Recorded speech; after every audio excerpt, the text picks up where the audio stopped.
Hello दोस्तों, आप लोगों का स्वागत है फिर से हमारे एक नए वीडियो में। दोस्तों आज की इस वीडियो में हम लोग क्लास 9 के सोशल साइंस के कुछ इंपॉर्टेंट क्वेश्चंस देखने वाले हैं, तो आप लोग वीडियो पर अंत तक बने रहिएगा। और चलिए हम लोग वीडियो को शुरू करते हैं। तो हमारा पहला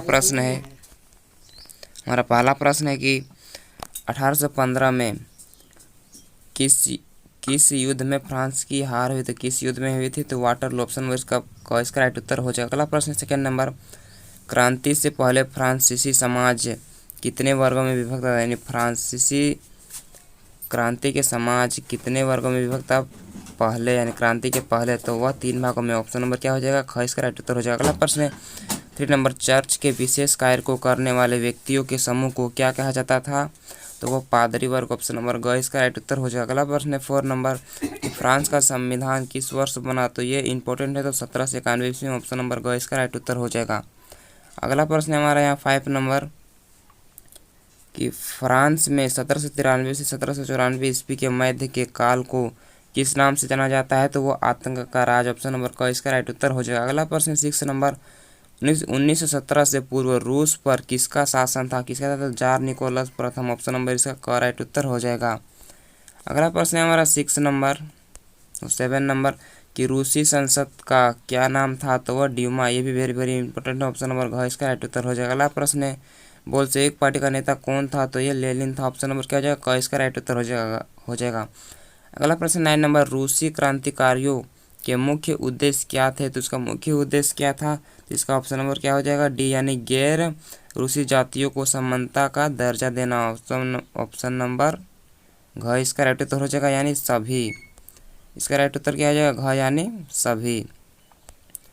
अगला प्रश्न है हमारा 10 नंबर कि खूनी रविवार के नाम से किस दिन को जाना जाता है? तो ये 9 जनवरी 1905। ऑप्शन नंबर ख इसका राइट उत्तर हो जाएगा।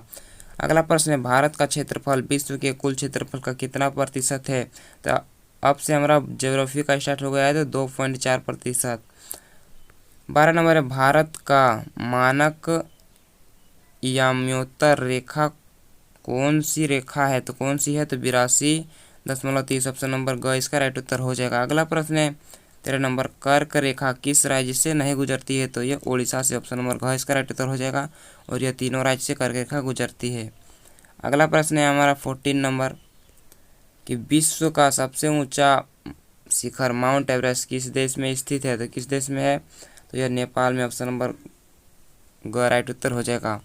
और हमारा नेक्स्ट सवाल है कि एक स्थलीय भाग जो 3 ओर समुद्र से घिरा हो उसे क्या कहा जाता है? प्रायद्वीप। ऑप्शन नंबर ग इसका राइट उत्तर हो जाएगा।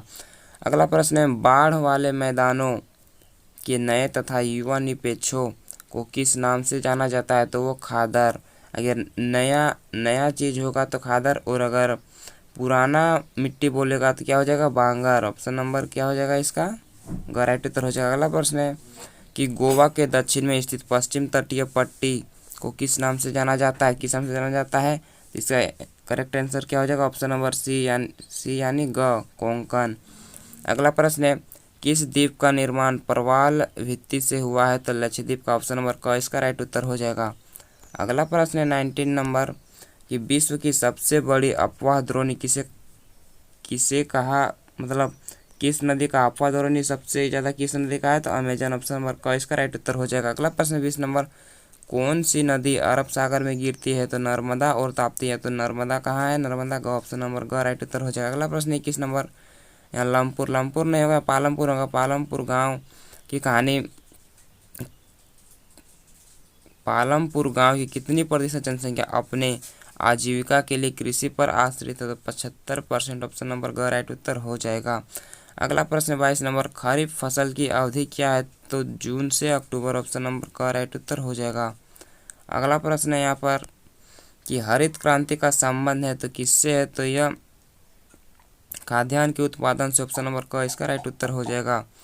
अगला प्रश्न है निम्न में कौन कार्यशील पूंजी का उदाहरण है? तो कौन कार्यशील पूंजी का उदाहरण है? तो इसका करेक्ट आंसर क्या हो जाएगा?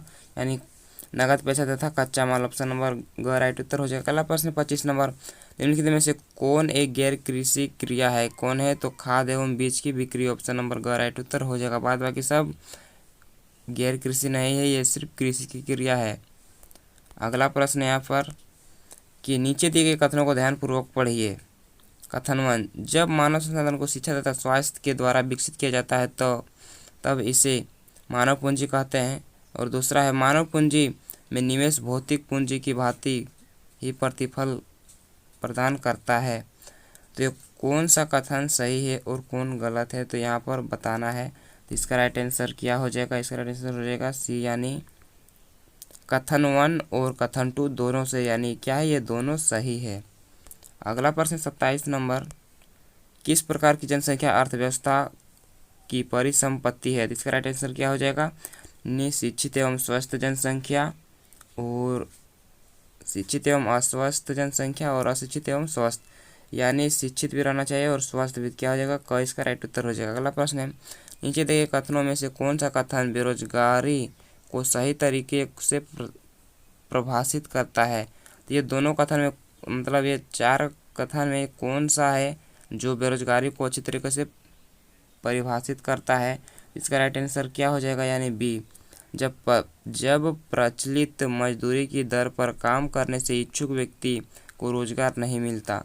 जब व्यक्ति काम करने के लिए तैयार होता है और उसको रोजगार नहीं मिलता, तो यही है उसका सटीक सा परिभाषा। अगला प्रश्न है हमारा कि प्राथमिक शिक्षा में नामांकन के लिए कौन सा कार्यक्रम चलाया गया? तो कौन सा कार्यक्रम चलाया गया? सेतु पाठ्यक्रम और स्कूल लोटो शिविर। ऑप्शन नंबर ग, यानी करेक्ट हो जाएगा क और ख दोनों। अगला प्रश्न है, मौसमी बेरोजगारी से तात्पर्य है, यानी क्या तात्पर्य है? तो जब किसी खास फसल मौसम में ही रोजगार मिलता है, यानी मौसम के हिसाब से हम अगर रोजगार मिलता है जो फसल हम लोग उत्पादन करते हैं। तो अगला प्रश्न है, लोकतंत्र का शाब्दिक अर्थ क्या है? तो लोक का शासन। ऑप्शन नंबर ग इसका राइट उत्तर हो जाएगा।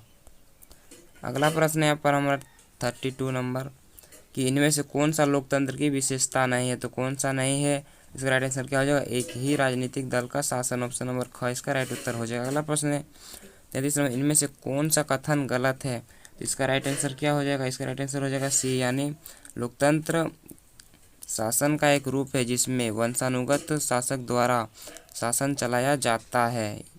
ये कथन गलत है। अगला प्रश्न है हमारा 34 नंबर, कि इनमें से कौन सा तर्क लोकतंत्र के पक्ष में अच्छा नहीं है? तो कौन सा तंत्र अच्छा नहीं है? इसका राइट आंसर क्या हो जाएगा? यहाँ घ, यानी लोकतंत्र नागरिकों का सम्मान नहीं बढ़ाता है, ये नहीं होगा। अगला प्रश्न है कि पाकिस्तान में जनरल परवेज मुजफ्फर ने कब सैनिक तख्तापलट की अनुवाई की? तो कब की थी? 1999 में। ऑप्शन नंबर घ इसका राइट उत्तर हो जाएगा। अगला प्रश्न है, दक्षिण अफ्रीका कब स्वतंत्र हुआ? तो ये हुआ था 1994 में। ऑप्शन नंबर घ। ऐसा भी प्रश्न पूछा जा सकता है, दक्षिण अफ्रीका से भारत कब लौटे थे महात्मा गांधी? तो कब लौटे थे? 1915 में लौटे थे, 1915 में।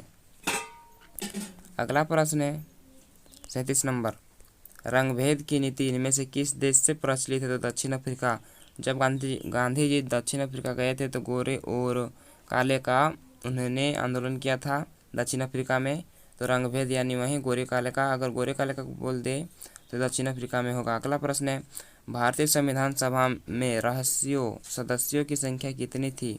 तो 299। अगला प्रश्न है, लोकतांत्रिक संविधान में इनमें से कौन सा प्रावधान नहीं रहता है? तो कौन सा प्रावधान नहीं रहता है?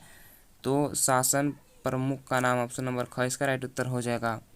अगला लास्ट प्रश्न है हमारा कि भारतीय संविधान सभा ने किस दिन अपना काम पूरा किया था? 26 नंबर 1949 को। अगर पूछते कि संविधान सभा को कब लागू किया गया, तो 26 नवंबर 1950। इसका राइट आंसर हो जाएगा ये। दोस्तों मिलते हैं हम लोग नेक्स्ट वीडियो में। आज का वीडियो यहीं तक, और इसी प्रकार वीडियो पाने के लिए हमारे चैनल पर बने रहें। मिलते हैं नेक्स्ट वीडियो में।